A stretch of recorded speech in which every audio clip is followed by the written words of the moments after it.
Jakarta dikepung banjir setelah hujan deras melanda Jakarta mulai dari tadi sore, ya kemarin sore maksud saya hingga pada dini hari tadi memang sempat berhenti sebentar namun kemudian berlanjut kembali hingga merendam sejumlah lokasi di Jakarta ya teman-teman.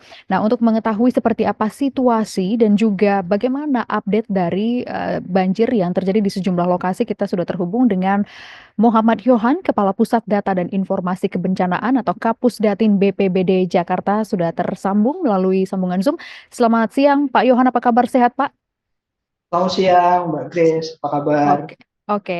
Pak Yohan, saat ini banjir masih merendam sejumlah lokasi di Jakarta, Pak. Apakah ada update-nya? Mungkin bisa disampaikan kepada rekan-rekan Liputan 6 di mana lokasi yang terparah. Lalu, apakah sudah ada juga warga yang dievakuasi dari beberapa lokasi?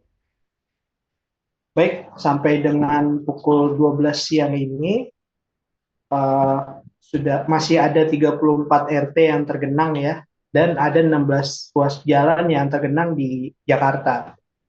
Eh, untuk RT yang tergenang itu terkonsentrasi ada 32 RT itu di wilayah Jakarta Barat ya, diantaranya di Cengkareng Barat, Duri Kosambi, Kedaung Kali Angke, Rawabuaya, Jelambar, Baru, Pegadungan, Tegalalur, Duri Kepat, dan Joglo ya. Hmm. Sementara eh, di wilayah lain itu ada di wilayah Jakarta Utara, namun untuk yang di Jakarta Utara itu genangannya disebabkan oleh rob ya, bukan Oke. karena hujan ya. Kemudian untuk 16 ruas jalan yang masih tergenang itu di apa mayoritas itu di wilayah Jakarta Utara ya. Ini di Jalan Kulit Dalam, Kelurahan Penjaringan, Jalan Boulevard Utara, kemudian Jalan Pegangsaan 2, Jalan Kelapa Hibrida, Jalan Boulevard Raya, kemudian Jalan Komplek Uka-Uka, Jalan Bayangkara, Jalan Raya Sulawesi, kemudian Jalan Muara Baru, Jalan Kelapa Nias Raya, Jalan Kamaraya, Jalan Perumahan Green Garden di Jakarta Barat di Kedoya, kemudian Jalan Jelambar Baru Raya, Jalan Pangeran Tubagus Angke, dan Jalan Satya Raya Kelurahan Jelambar.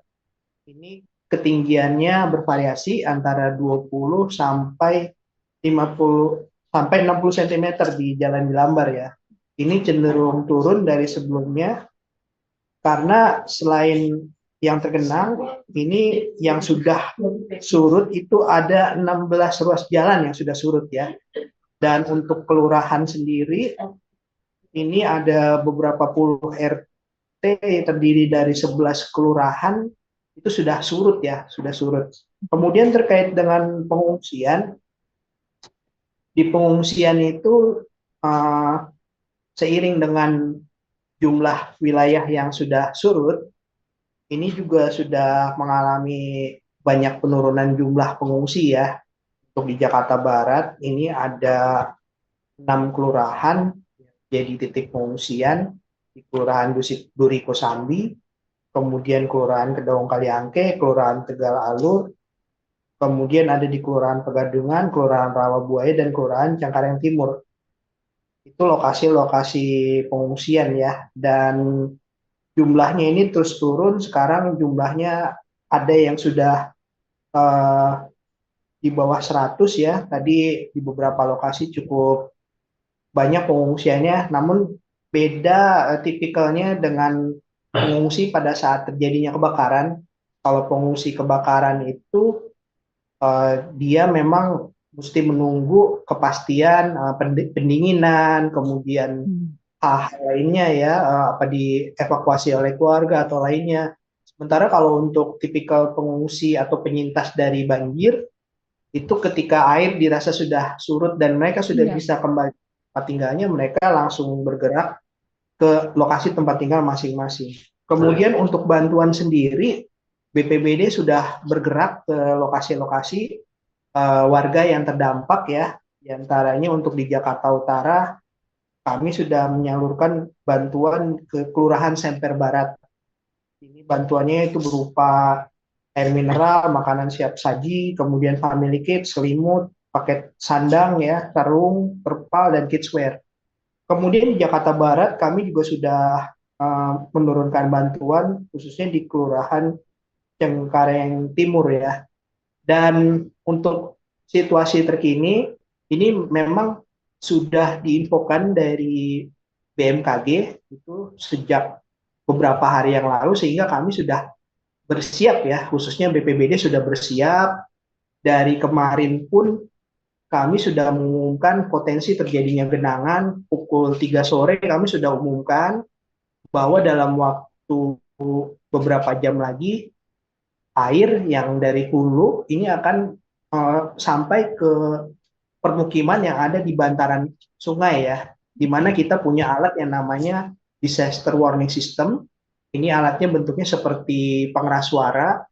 Apabila ada kondisi darurat, alat ini akan menyampaikan informasi terkini yang kami sampaikan langsung dari comment center BPBD yang ada di markas BPBD ya.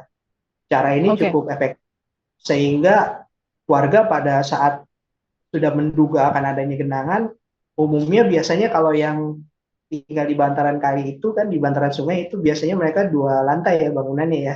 Jadi ketika Iya. sudah dapat info tersebut, mereka langsung naik ke lantai atas. Oke, Pak, boleh kami tahu di mana lokasi banjir yang paling parah ya Pak ya? Kami juga tadi sempat mendengar ada beberapa wilayah yang sebelumnya tidak pernah separah ini banjirnya. Permasalahan utama ini apakah ada di drainase ataukah bagaimana Pak? Mungkin tim dari BPBD bisa sedikit menyampaikan kepada rekan-rekan Liputan 6. Jadi memang penyebab genangan atau banjir kali ini cukup variatif ya. Yang pertama memang ini diakibatkan oleh curah hujan yang cukup tinggi di wilayah sekitar Jakarta. Jadi ada segmen dari hulu ke hilir itu dari puncak sampai ke Teluk Jakarta itu ada aliran sungai yang 30 kilometer, sehingga apabila terjadi hujan di wilayah Cianjur, Bogor, Depok itu tentunya akan menambah debit air yang biasanya dikenal dengan banjir kiriman ya. Nah, itu yang tadi saya udah ungkapkan ada di alat disaster warning system itu menginfokan hal tersebut, potensi-potensi kepada masyarakat khususnya yang tinggal di bantaran sungai ya. Itu salah satu penyebabnya. Namun setelah tadi pagi saya sempat berdiskusi dengan rekan-rekan di Dinas Sumber Daya Air, apa yang terjadi di banyak wilayah Jakarta tadi malam sampai hari ini adalah disebabkan oleh hujan-hujan lokal. Hujan lokal yang intensitasnya sangat tinggi, sehingga saluran-saluran air itu overload ya, sehingga menimbulkan genangan.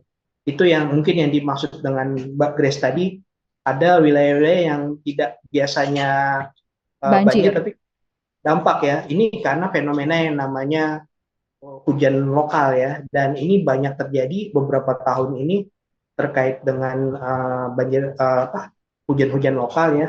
Kemudian kami juga sudah berdiskusi dengan BMKG, ini merupakan titik puncak daripada menuju puncaknya musim penghujan ya, yang Oke. masih langsung di bulan Februari bahkan sampai Maret. Nah, ini fenomena ini juga mempertinggi namanya intensitas hujan, sehingga walaupun banyak langkah yang sudah dilakukan oleh Pemprov DKI Jakarta, eh, kami itu untuk menghadapi yang namanya bencana hidrometeorologi seperti banjir ini kami bekerja sepanjang tahun nih lintas Iya. OPD ya. Baik, Pak. Lalu, bagaimana saat ini kondisi Bendungan Katulampa, Pak? Tadi kita dengar ya, malam tadi, statusnya siaga 3. Barangkali ada update-nya yang mungkin bisa disampaikan oleh teman-teman Liputan 6 dan bagaimana penanganan banjir dari, wilayah sekitar Bendungan Katulampa maksud saya? Untuk Bendungan Katulampa sendiri, alhamdulillah ya, kami juga diakses oleh rekan-rekan OPD samping seperti dari Dinas Sumber Daya Air. Ini kami diakses dengan CCTV ya. Jadi kalau tadi ditanya Katulampa situasinya seperti apa, ketika saya ada di kantor comment center itu bisa dilihat di monitor CCTV itu bagaimana kondisi Katulampa. Namun demikian karena sekarang saya posisi di rumah dan saya tidak megang apa laptop ya, tidak bisa ini konfirmasi nih posisinya Bendungan Katulampa sekarang gitu. Tapi itu sangat mudah untuk diakses sebetulnya. Jadi Oke, eh, kita menunggu update dari Dinas Sumber Daya Air. oke. Baik, so far berarti sejauh ini kondisi di Bendungan Katulampa masih tergolong aman ya Pak ya, dan tim BPBD masih terus akan memantau bagaimana situasi terkini di lapangan di sejumlah lokasi, bukan hanya di Jakarta, juga tadi dari hulunya. Begitu benar ya Pak Yohan? Betul. Jadi di Baik, Jakarta itu ada 267 kelurahan. Di 267 kelurahan itu kami punya PIC. PIC yang eh, disebut petugas penanganan bencana yang bertanggung jawab atas data-data data-data potensi kebencanaan yang ada di wilayah kelurahan tersebut. baik. Pak Yohan, Kepala Pusat Data dan Informasi Kebencanaan atau Kapusdatin BPBD Jakarta tadi sudah menyampaikan situasi terkini terkait dengan banjir di sejumlah lokasi di Jakarta. Siap-siap ini adalah titik puncak musim penghujan tadi juga sudah disampaikan ya. Kami harap juga kepada teman-teman Liputan 6 selalu waspada dan siaga dalam beberapa hari ke depan. Mungkin hujan masih akan terus melanda wilayah Jakarta sehingga potensi banjir masih terjadi. Sementara demikian yang bisa kami sampaikan teman-teman. Terima kasih sekali kami ucapkan kepada Pak Yohan, Pusat Data dan Informasi Kebencanaan Kapusdatin BPBD Jakarta. Saya Gracia Ben, sampai jumpa.